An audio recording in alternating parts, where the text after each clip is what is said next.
Christian perspective on hot topics surrounding our community with emphasis on personal and leadership development. This show is inspiring, informative, and entertaining. You never want to miss it. Now let's see what everyone is yakking about. The Yolanda and Cornelius Show. You may contact us through our website, www.trifoldoutreach.com, or by phone, 800-664-1793.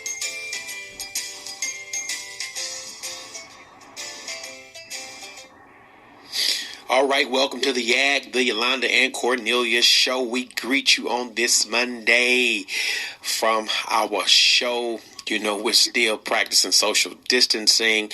My lovely co-host, Singular, is on her way to the salty mine, as the old folks would say. So we're going to show her some love as she is en route. And we welcome her to her show, the Yolanda and Cornelius Show. What's going on, co-host? How are you today, sir? I just saw the police, so you know I everything is right, you know. I get the service as I'm driving. Right. I'm looking in rearview mirrors and all. Let's follow the rules. We have to make sure we follow the rules.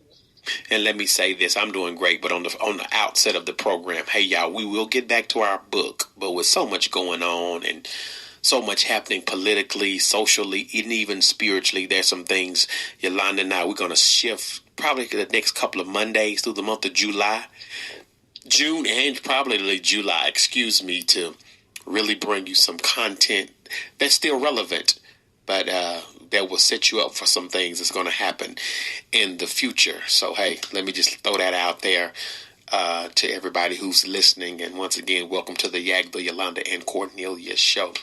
All right, co-host, I know you headed in. I'm headed in. We're socially distancing. We're not protesting right now.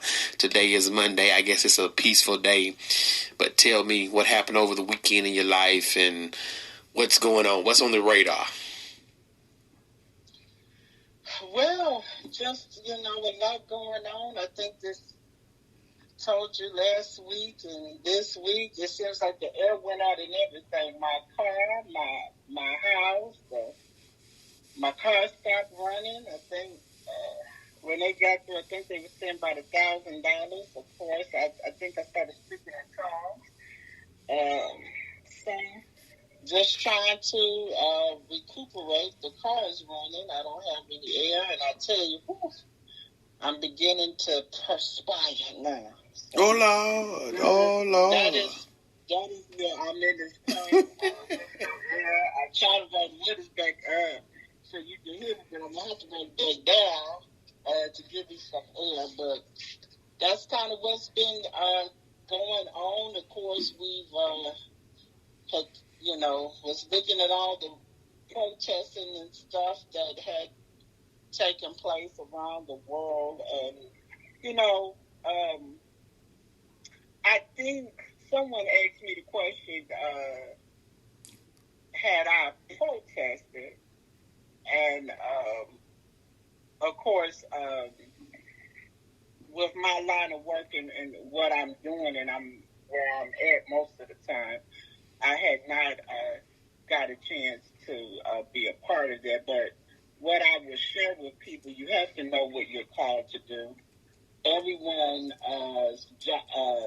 it's important to protest, but you got to know if that is for you to go out there, because you always will take a risk of getting hit, sped up on, having some kind of tear gas sprayed on you, etc. So you got to make sure that you know what you're called to do. Some people are called to do both. Some people are called to be protesters as well as sit at the tables with individuals to help make the decision. But I think where we are now, the protesting has served well to help open up doors and tables of conversations and discussion. But we need more than just protests right now. We need individuals to now sit at the table and to help change unjust, unfair laws. We need individuals to sit with people in regards to financing institutions of money where persons of color were not all the time considered for loans or for grants, etc. So protesting goes beyond the foot soldiers, and so we want to continue with work that will continue to help to advance the kingdom of God and God's people, and of course, persons of color. Back to you, sir. Protest has to move into some type of plan. If we study anything from the civil rights movement, we know that protests are needed and necessary, but there was a plan also in place. And some of the things we planned were good plans. Some of the things we probably planned, and not so much we, but the people who led that movement, were not the best plans. Let me say that. But that's where we are now. We need plans because everybody's protesting. As a matter of fact, I'm talking to a pastor now out of the North Carolina, Virginia area. And he's on his way to Virginia for a protest, for a march. Okay, I'm all for marches. But now I'm ready for this march to literally move to some type of reform. You know, when the policing of our community, moving to some type of reform in education, moving to some type of reform in the financial piece of it. I mean, we need reform, because even you might not even know this, but in the Whites Creek cluster here in Nashville, most of the schools that they shut down come from one cluster, and that's Whites Creek. So, like, how is these schools, how is all of this that's taking place being swept under the rug, and we are not addressing all the elephants in the room?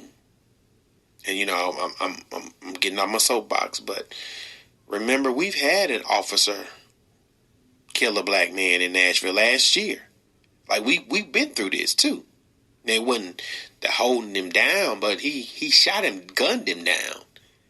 So here in the city of Nashville, we've been here, and it's like, oh my God, are we back into this dream and this nightmare? And then where do we go as people after the protest is over? We laid in the street. Something still happened. We laid in the street all over America. This is still happening. Okay, now we need to go to the next step. So can anybody give me solutions for like a next step? I mean, does anybody have one? Am I making sense? Yes. I also want to say this.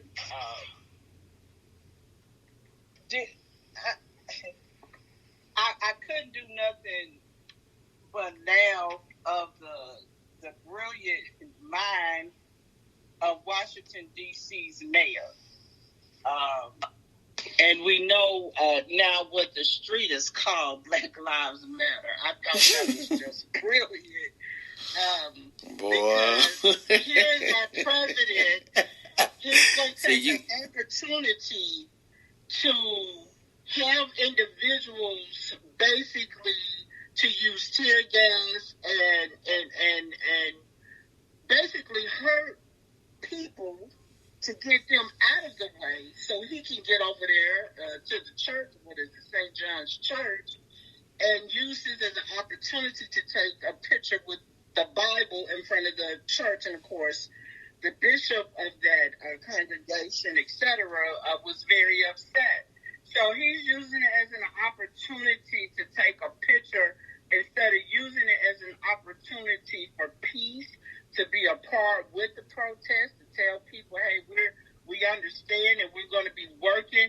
And he could have used it in so many ways, but he used it to hurt other people. And so the mayor, she came up with a way to make sure that we're not forgotten, that we were able to now have a street that will continue to remind you, just in case you don't remember or can't think, that Black Lives Matter. And so every time you drive down that street, you're going to see it in yellow, and you're going to see the street sign that says Black Lives Matter. So we give it up to the D.C. mayor and that was able to come up with that. I fast thinking, man. So it's Black Lives Matter Boulevard, right? Exactly. Yeah, I mean, wow. Right, then it leads right to the White House. Exactly. Or it leads right from the Capitol. That is just awesome. Yeah, that was good. So, we applaud that. But we know all lives matter. All lives matter. And I'm grateful for all lives matter. But y'all who are listening, yes, y'all family, we have some important elections coming up. And guess what? I'm going to go down this road, and Yolanda and I don't have a lot of time today, but hey, it is time for us as Christians to implement and practice our ethical responsibility as it relates to being democratic and voting in this republic.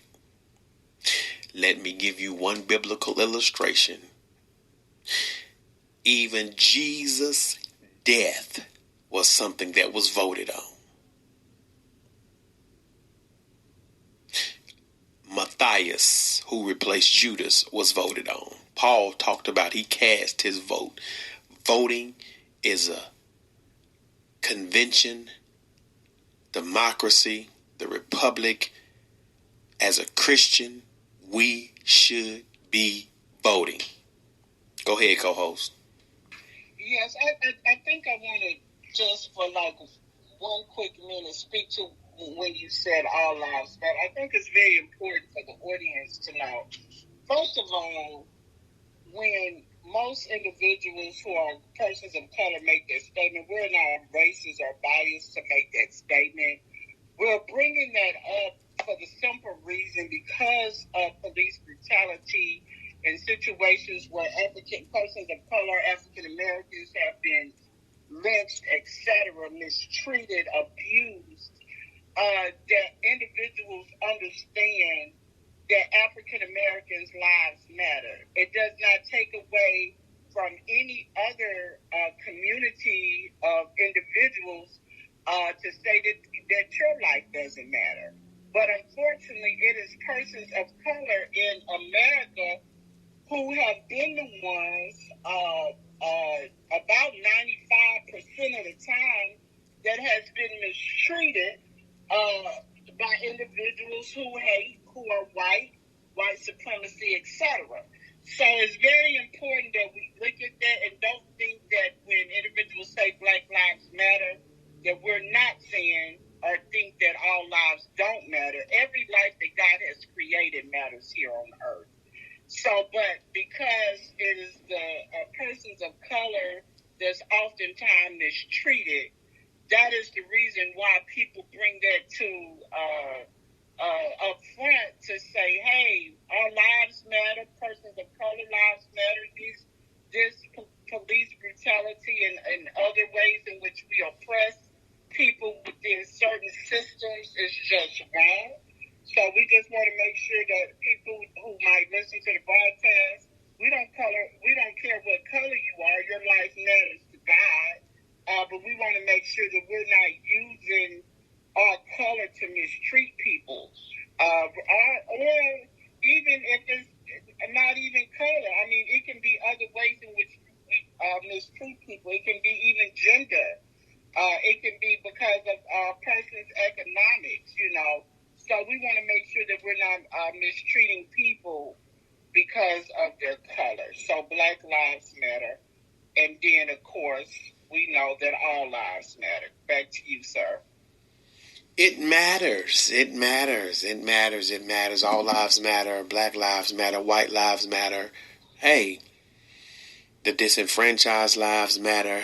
The bougie bourgeoisie. They lives matter. All lives matter. And, coming out of Pentecost, which was the first Sunday in June, that was about ethnicity and lives mattering. And Peter was able to preach, and they were able to express the wonderful works of God in their own glossolalia, as we call it, their own tongue. So we know from the historical document that we call the Bible, that we believe in as our faith, our rule and practice, that all lives matter. So I believe that as we move forward, now I'm not downplaying protest, but co-host, I need a plan now. I need a plan, and all of these politicians are jumping up, and everybody has this passion. And if you go back and watch last night, the Facebook clip of my Sunday evening playback, I talked about compassion fatigue. I want to hear what these newly or want to be elected, not wannabes, but those who want to be elected officials, what plan do they have in place? Literally, what plan do they have in place for all lives mattering? But co-host, go ahead. I totally agree. And I think while we're talking about this, I think you maybe had some advertisements you wanted to play, but I totally agree. And not with just those coming into office, with the protesters, those who hope to serve in different positions. It is time for us to begin planning, and that's my whole thing with protesting. When someone asked me the question, and it was some things I really wanted to say, but I couldn't say and can't fully say on this radio. But one thing I will say, it is time for us to begin planning, because the enemy, even with our protesting, that's fine for some people, because it's like, okay, let them protest, let them riot. Now although some are getting upset because it's hurting their business, but the thing is, when you come to the table to start changing laws, to come up with a plan that, hey, we finna change the way that you have been policing, all this really gets their attention. When you start messing with their pocketbooks, this really gets their attention, where you had only looked at helping people in a predominantly white community as far as sending resources. Now you are required now to help with the African Americans communities as well. So this gets their attention, and this is the type of work that we have to go to now with coming out of protests. We have to now sit at the tables, have conversations, and demand change from those levels. So, and let me also say this: I hated to see this, and I had thought about it with them spreading all the tear gas before it happened. I said, people who have asthma and people like myself who suffer with bronchitis real bad, when you're out there protesting, you really have to be very, very careful. That's one of the reasons why I will not be out there where I know the possibility of them doing tear gas, because I can't breathe the stuff. And so this young lady, she was actually Caucasian. She died. They sprayed, I guess, her and the ones that was with her. They got her to the hospital, but she died. And so I don't know her name, but I saw it on Facebook, and we definitely want to lift up that family. Anytime you are protesting, remember, you take the risk of getting hurt, as well as your life being sacrificed for the cause. But I want to also encourage individuals, if you suffer with asthma and bronchitis, and you know that they're going to possibility with tear gas, you want to make sure that you have on the proper equipment if you're going to go out there to try to make sure that you're not breathing that stuff in. Even with the media, I finally saw some of the media where they finally had the gas mask. You don't need to be out there covering scenes in which you know that they're using tear gas and you're not fully protected, for your safety. So But we want to lift up all of those who have gotten hurt. I know there was a Caucasian, I think 70-something-year-old man that was pushed down by police, and just different scenes where you still saw police, regardless if the person was black or white, using police brutality against citizens for no reason, And this is unacceptable. And the more individuals see those types of images, it will cause people to want to continue to protest and riot when you're seeing police using their authority in the wrong way that's hurting innocent lives. So to any police officer that's listening, we know that all police officers aren't bad, but if you are using your authority in the wrong way, I don't care what color you are, to hurt people, my prayers is that you find another line of work and find it quickly, and pray that the Lord will touch you to put in an application elsewhere. But it is not acceptable for you to use your authority to hurt people just because you're a police officer. And if that's the kind of police officer you are, my prayers is that you will find another job quickly, or that the Lord will make sure that you get terminated, that you will be exposed. But that kind of behavior that we're seeing by some of the officers is just unacceptable. I think it was in New York where they basically went in a vehicle and running people over, trying to get through some kind of barrier. And it's just wrong. So police officers, if you can't do it the right way, don't do it the wrong way. Find another job. And I'm through with that. You're through. You're through, and guess what? We're out of time, y'all. Hey, if you listen to us, you know who our shows are who sponsors our shows. But we're running today, and we, like you said, shout out to all those individuals who have lost loved ones in lieu of what is taking place, to bring us to the reality that we need to work on our relationships with other races in the country and in the world. And shout out to all the other places in the world that has made these protests possible all across the globe. If you have nothing else, co-host, I'm going to play our outro. We out of here. All righty.